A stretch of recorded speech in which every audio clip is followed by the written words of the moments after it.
మొత్తానికి big boss house లో second finalist ఎవరు, who is the second finalist అంటూ నాగార్జున స్టేజ్ పైకి అడుగు పెట్టేశారు సరికొత్త ట్విస్ట్ తో.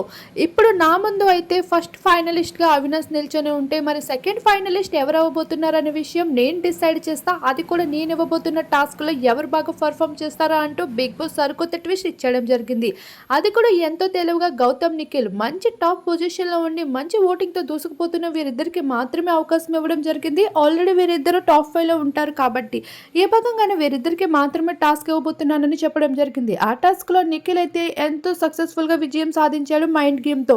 ఇలా ఫైనల్ గా అయితే ఏంటి ఆ ట్విస్ట్ అనుకుంటే, ఆడియన్స్ తో మాట్లాడే అవకాశం అంట. ఇక నిఖిల్ కూడా అంతే ఎమోషనల్ గా ఈ అవకాశాన్ని వదులుకోకుండా అయితే ఇప్పటి వరకు ఎలా ఉన్నా నన్ను క్షమించారు, అలానే ఆదరిస్తూ వచ్చారు.